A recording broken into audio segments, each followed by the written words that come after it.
Людмила спешила на работу, громко цокая каблуками. Как же прекрасно на ней сидели эти сапоги. Без того и так длинные ноги молодой женщины казались еще красивее и стройнее. Перед тем, как выйти из дома, она долго крутилась возле зеркала и не могла налюбоваться на свое отражение. На эти сапоги она потратила почти всю свою заработную плату. А как ругался ее муж, Сергей, за эти траты. «Мил, ну как так можно было? У нас и так сейчас не очень хорошее положение. Надо за аренду квартиры платить. А Андрюше надо новый зимний комбинезон. Ты же сама недавно говорила, что прошлогодний ему совсем мал». Людмила все это, конечно, понимала, но и поделать с собой ничего не могла. Женщина только тяжело вздохнула и тихонько пошла на кухню, готовить для своей семьи ужин. Люда была замужем уже 4 года. Их с Сергеем сыну было 3 года. Она любила свою семью, мужа и сына. Но как же ей надоели эти бытовые вопросы, вечная нехватка денег и жесткая экономия. А ей было всего-то 24 года. Хотелось красивой одежды, прекрасно выглядеть. «Мила, ну ты что, обиделась что ли?» Сергей подошел сзади и обнял женщину за талию, а потом уткнулся в шею и поцеловал. «Ты же знаешь, что у нас напряженка с деньгами». Мила повернулась и отодвинулась от мужа. «Она у нас все время, напряженка эта. Никакого просвета не видно. А так хочется и одеваться красиво, и на море съездить. Я за всю жизнь еще ни разу не была на море. Люда, я ищу новую работу, но пока что-то никак, и нам нужно в первую очередь накопить на первый взнос на ипотеку». Сергей был очень практичным мужчиной. Он всегда думал о самом главном, и Люда понимала, за кого выходила замуж. Ее муж работал экономистом в небольшой фирме. У них там был маленький, но дружный коллектив, и Люда знала, что мужчине нравится там работать. А еще он всегда вовремя приходил с работы, никогда не задерживался и мог забирать Андрюшку из садика. Людмила же работала секретарем в большой фирме, и ей часто по просьбе своего шефа приходилось задерживаться. Вот так, погруженная в свои мысли, женщина и дошла до офиса. На проходной поздоровалась с охранником, показала пропуск и прошла внутрь. Людмила подошла к лифту и стала ждать. «Уже слышала?» Женщина обернулась, к ней подошла Ольга из бухгалтерии. Девушки немного дружили и иногда вместе обедали. Они были почти одного возраста, только Оля была не замужем и постоянно искала себе подходящего кандидата в мужья.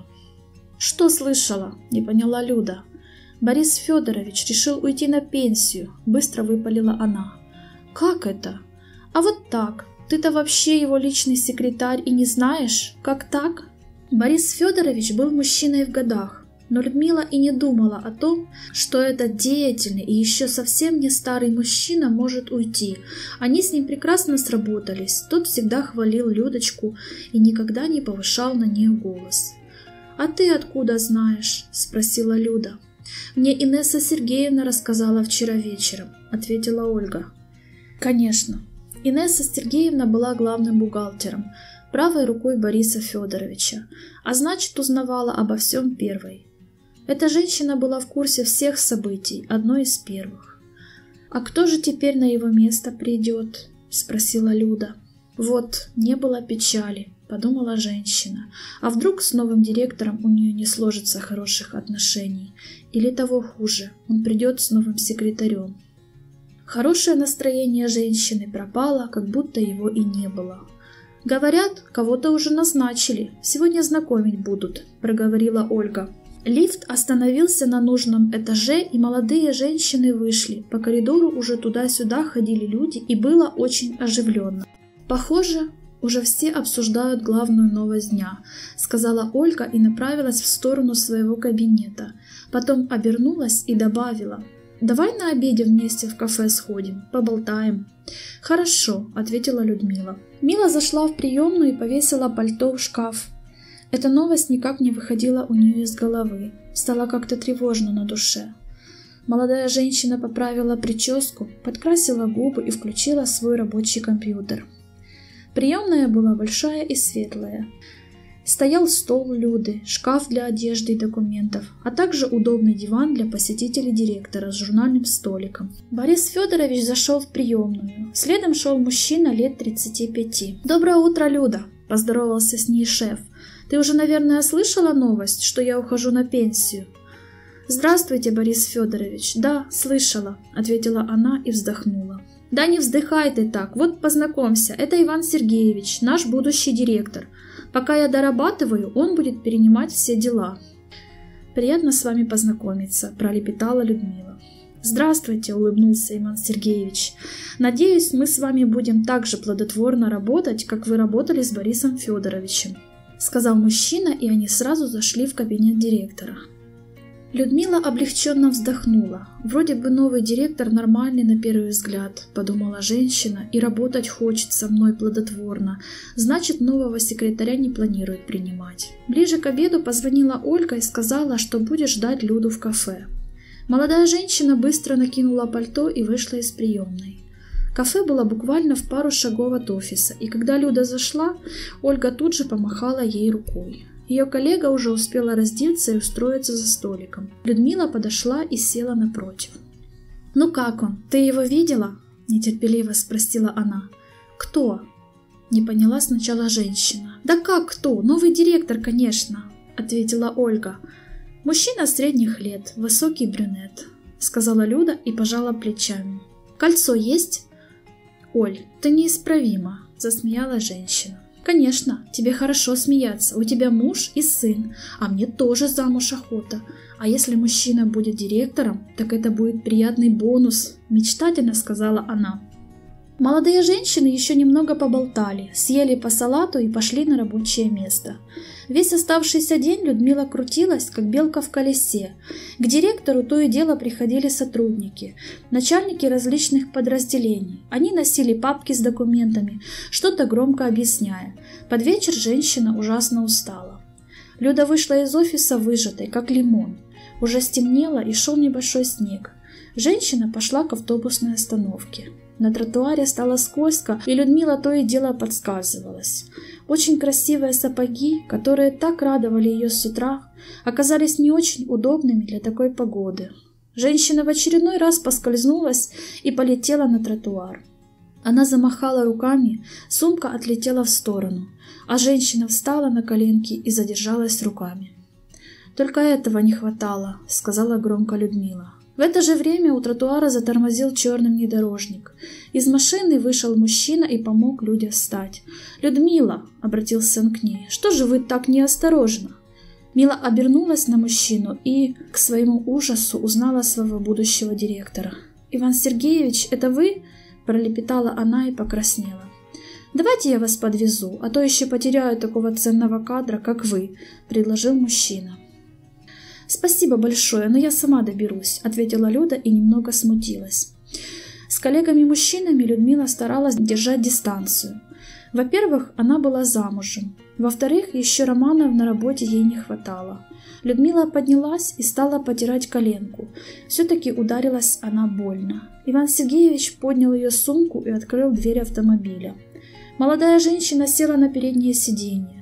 В салоне играла тихая музыка, приятно пахло и было тепло и уютно. «Когда только у нас с Сергеем будет своя машина», – подумала она. «Конечно, не такая шикарная, как эта. На такую нам никогда не заработать. Но и на машину попроще тоже катастрофически не хватало денег». «Я живу довольно далеко», – сказала Люда. «Можем надолго попасть в пробку, высадите меня у станции метро». «Нет уж, довезу вас до дома», – настойчиво ответил мужчина и с улыбкой посмотрел на Люду. Женщина от чего-то покраснела и повернула голову на дорогу. Иван Сергеевич явно нравился женщинам. Высокий брюнет с карими глазами и такой красивой улыбкой. Мужчина уверенно вел машину, а Люда краем глаза поглядывала в его сторону. На безымянном пальце будущего директора поблескивало обручальное кольцо. Иван Сергеевич всю дорогу шутил и что-то рассказывал Люде. Пробок на дороге на удивление не оказалось, и они быстро доехали до дома молодой женщины. Людмила же так волновалась, что совершенно не замечала, что он ей говорил. «Вот и доехали», — сказал он, остановившись у дома. «Большое спасибо, что подвезли», — сказала она и вышла из машины. На улице было промозгло, и после теплой машины женщина сразу замерзла. Она быстро дошла до подъезда, лифт, как всегда, не работал. Ей пришлось пешком подниматься на 7-й этаж. Сергей с сыном были дома. «Устала?» — спросил Сергей и помог жене снять пальто. «Представляешь, Борис Федорович уходит на пенсию. На его место придет новый директор», — выпалила Мила и тут же вспомнила обворожительную улыбку нового шефа. «Все будет хорошо, не волнуйся. Ты хороший работник и с новым директором прекрасно сработаешься», — сказал Сережа. «Сереж, а есть что-нибудь на ужин?» — спросила Мила. «Готовить просто нет сил».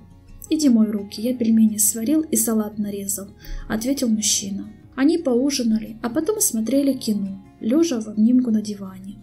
Людмила все время отвлекалась и теряла суть фильма. Ее мысли постоянно возвращались к Ивану Сергеевичу. Мужчина ей определенно понравился, а еще он во всем выигрывал ее мужу, Сергею.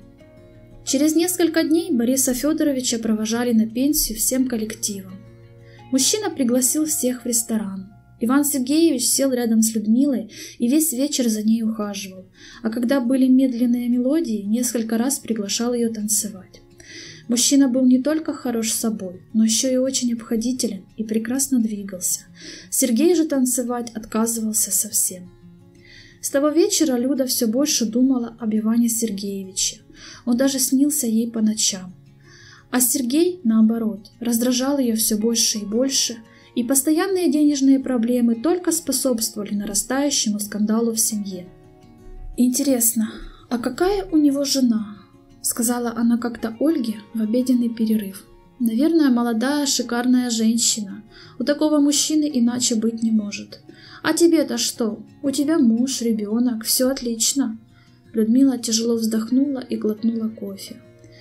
«Не увлеклась ли ты им?» — вдруг спросила Ольга. «Нет, что ты, просто любопытно», — ответила женщина и тут же вспомнила карие глаза шефа. Через некоторое время мужчина стал оказывать Люде знаки внимания, говорить комплименты, иногда дарить цветы, и между ними завязались близкие отношения. Женщине было стыдно смотреть в глаза мужу, но она ничего не могла с этим поделать, ее так и тянуло к Ивану. Она старательно скрывала свои отношения от всех. «Какая ты красивая!» — шептал ей на ушко Иван. «Иван, а какая она, твоя жена?» — спросила как-то женщина. «Обычная, как все. Конечно же, не такая красивая, как ты». «Почему тогда ты с ней живешь?» — выпалила Мила. «Брось ее и женись на мне». «Я подумаю», — удивленно ответил мужчина. Такого разговора он совсем не ожидал, но Людмиле показалось это знаком. В тот вечер Люда в очередной раз поссорилась с мужем и в порыве гнева выпалила: «Я устала от такой жизни. У меня появился другой. Давай просто разведемся». «Я уже начал подозревать, что в тебе что-то изменилось. Ты что, действительно меня разлюбила?» — спросил Сергей. «Не знаю, Сережа, все сложно», — ответила она. Всю ночь Людмила не спала, думала, правильно ли она поступила, рассказав обо всем мужу. Ведь Иван ничего ей не обещал, так она может потерять и мужа. Но так больше продолжаться не могло, да и постоянное чувство вины угнетало молодую женщину. Утром Люда встала, невыспавшаяся и с кругами под глазами. Сергей из-под лобья поглядывал на жену, но молчал. От этого ей было только хуже, лучше бы кричал. И только Андрюшка был в прекрасном настроении. Людмила пришла на работу и стала ждать подходящего момента, чтобы поговорить с Иваном. Но у начальника постоянно были какие-то посетители и дела. Поговорить удалось только ближе к вечеру.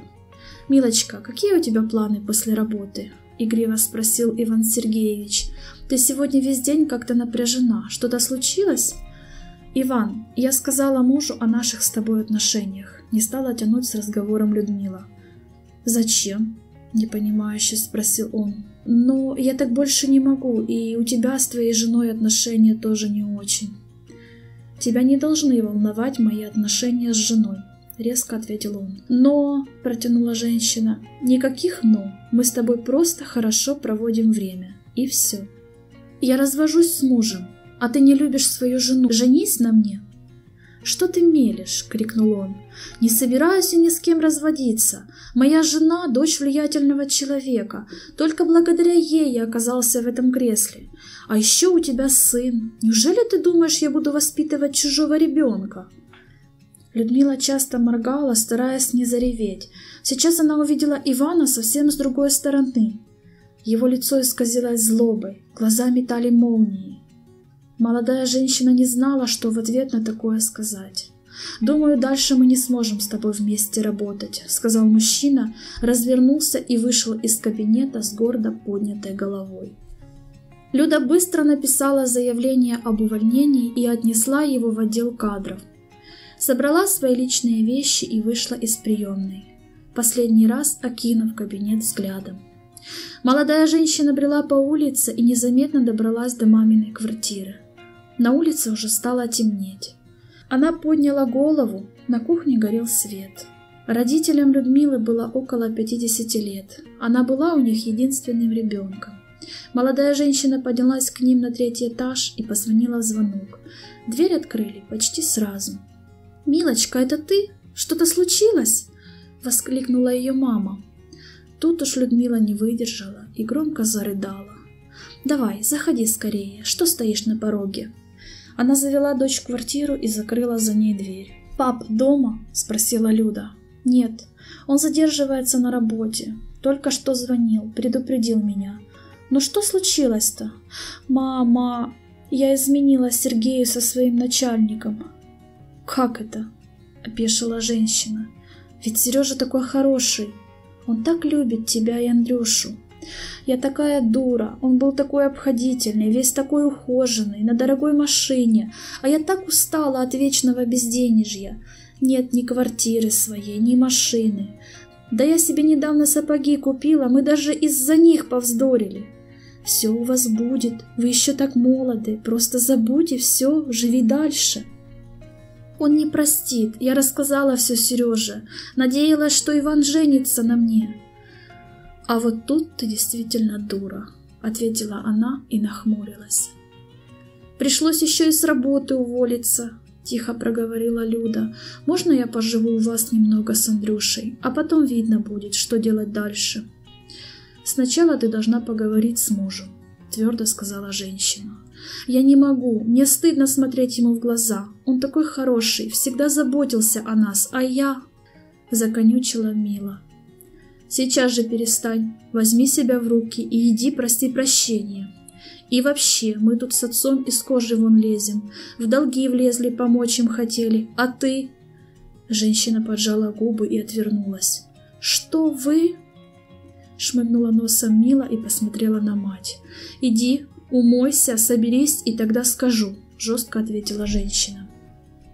Людмила прошла в ванну и посмотрела на себя в зеркало.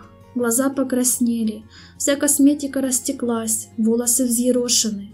Молодая женщина открыла кран и хорошенько умылась. Потом вздохнула и немного подкрасилась. Снова придирчиво посмотрела на себя и пошла к маме. Она была совершенно права. Люде нужно идти просить прощения. Может быть, Сережа и простит ее. «Вот так-то лучше», — сказала женщина, оглядев свою дочь. «Сергей знает, что ты тут?» «Нет», — ответила Мила и пожала плечами. «Тогда немедленно иди домой или позвони. Скажи, что ты тут». «Мам, а в долги вы почему влезли?» — спросила Люда. «Квартиру купили. Вам хотели сюрприз сделать. Правда, небольшую, однокомнатную, но зато своя будет, и за аренду не надо платить. Все же полегче. А потом думали, Сергей устроится на другую работу и побольше купите». «Правда?» «Конечно, правда. Для кого нам еще с папой стараться, как не для вас?» Люда побежала к матери и крепко обняла ее. В это время у Люды зазвонил телефон. «Мам, Сережа звонит», — проговорила она и подняла трубку. «Да, Сережа. Люда, ты где? Я к маме зашла. Соскучилась», — ответила женщина. «Давай, домой иди, поздно уже, Андрюшка капризничает, маму ждет». — грозно сказал Сергей. «Все, уже бегу», — ответила Мила и отключилась. Наталья, мама Людмилы, улыбнулась и кивнула дочери. «Все наладится. Сережа любит тебя. Что-то построить всегда сложнее, чем сломать». Люда быстро оделась и пошла домой. Сейчас она была точно уверена, что любит своего мужа, а эта измена – просто временное увлечение, которое прослужит ей хорошим уроком и больше никогда не повторится.